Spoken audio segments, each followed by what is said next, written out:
Okay, so you should at this point have your whole arm drawn and all your shadow shapes drawn in, okay? You should have all that happening. Now I took my photocopy and tucked it underneath my paper so that it's a little closer so you can see it better, okay? So just so you know that's why it looks a little different today. Now, we're going to talk about, I'm not going to do the whole thing for you because that'll just take a ton of time. But what we're going to talk about is the same shadow that we looked at last class. I drew this shadow shape in there from the last class, and we're going to talk about that one today.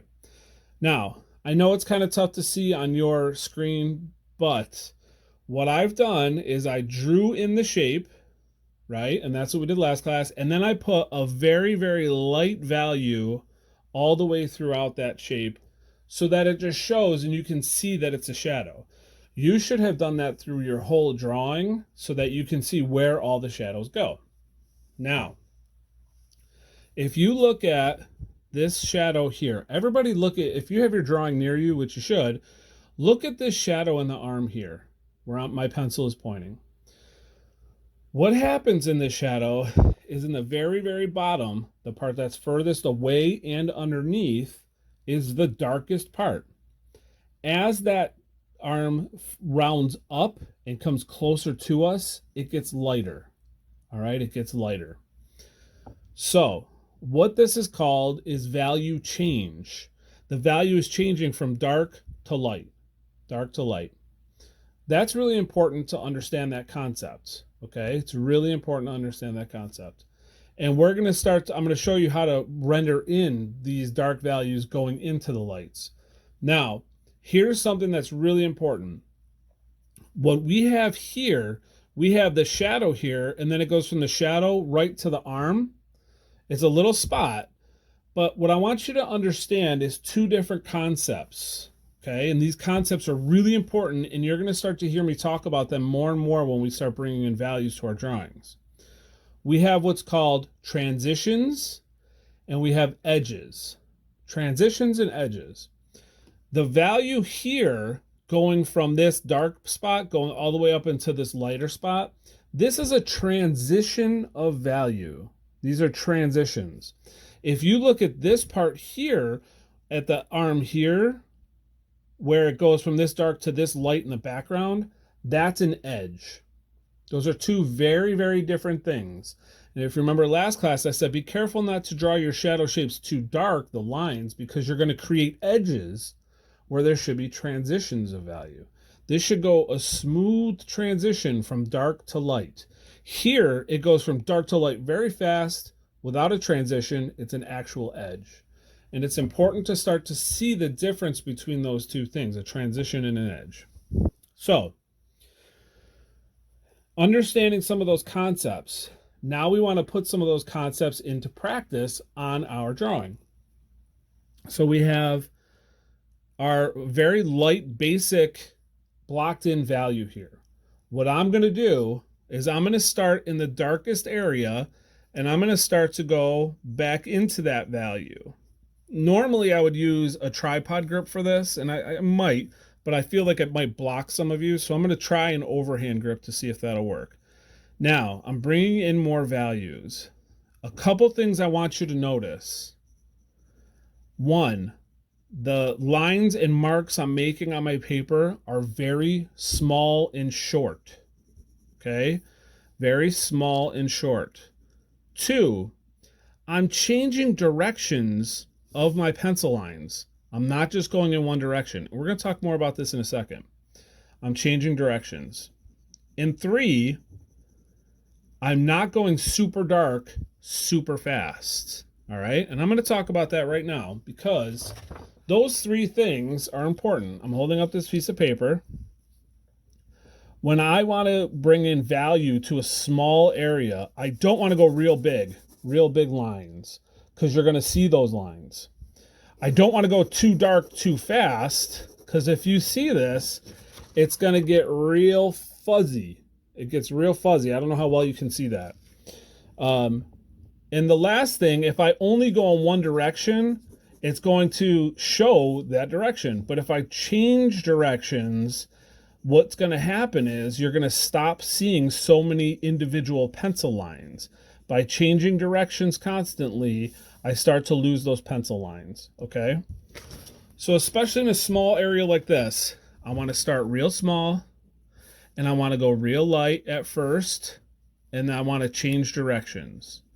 Now, the reason why we want to go really light at first is because think about it. If this part's dark, fine. This part's light. We want to create a transition of value, not an edge. And if we go super dark, super fast, we're going to naturally create an edge instead of a transition. By going lighter in this area, it allows us to kind of work outward. I'm starting in the darkest area, working outward. And then as I start to get where I need it lighter, I'm going to start to lessen the pressure on my pencil, and I start to get transitions. It's also important to keep an eraser nearby so you can make corrections. When we're doing values, a lot of times when we use our eraser, we do this. When we're doing values, I like to blot my eraser, just kind of push it into the paper. So I'm going to come back, and I'm going to go, and I'm going to change directions. And I'm going to work out until I get to a spot where my value is light enough, where it's already light enough to where I don't have to put any more pencil to match it, okay? Then from there, what I'll do is I'll come back into the darkest spot, and I'll layer into it again, and I'll go a little darker this time. Again, short pencil strokes, changing directions to create smooth values. And here, I'll start to again say, okay, whenever I get to a point like out here where it's as dark as it needs to be already, and I don't need to go over it, I'll slow down and I'll stop.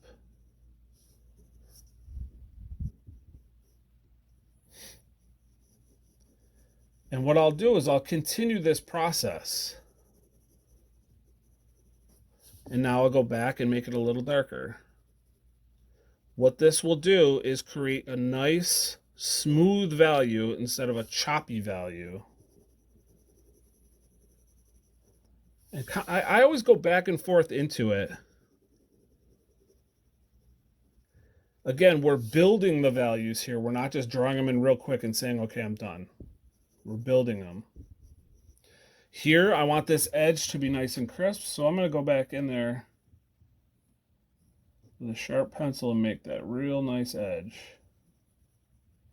Now, one thing I want to tell you, you're not using the side of the pencil. You'll see my pencil is at an angle, and that's fine. If you put your pencil at an angle, that's great.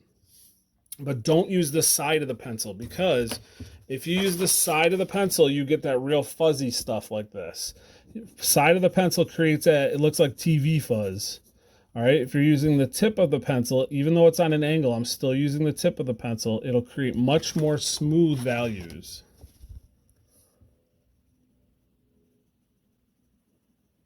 Sometimes I like to go in little teeny tiny circles. If I start to see an edge, I'll start to blend that edge out. Okay. So let's say, for example, I have an area like this, where it's a lot of like lines and I can see my pencil marks. That's okay. It's not that big of a deal. What you can do is you can always go back in there. If you want it the same value, but you want to cover those spots, don't press hard. Just go over that and rechange directions like we were looking at the beginning, and then you can fix some of those spots. You know, in areas like this, it's not too hard to keep your pencil strokes really short. It's not hard there. When you get into longer areas like the bottom of the arm, sometimes kids just want to do it real fast and get it done. So you go really large, long pencil marks, and you're going to find that you're going to end up making more mistakes that way. And you'll end up having to erase and redo more things, and it'll actually take you more time in the long run. Eventually, what you want your arm to look like is nice values like that. Smooth transitions. We have here a lot of what we call contrast, the difference between dark and light. You'll see here there's no edges. It's a transition of value. Where we have an edge, we put it. But where it's a transition, it's a transition. Even in here, we have these nice transitions of values going from dark to light. Okay? That's what I would like to see you start to do throughout the drawing. Obviously, first, you need all your shadow shapes. By having those shadow shapes, it creates a nice guide for where things go, and it makes it a lot easier. So don't try to just draw your nice, smooth values without first drawing in a shadow shape. And remember, it's important to put that light value throughout, because that light value will help you determine if the shape of that shadow is correct, and it'll help you with your composition. So what you should be doing is making sure those shadow shapes are correct, one light value throughout those shadows, and then start to mold that form, model the form through with darker values.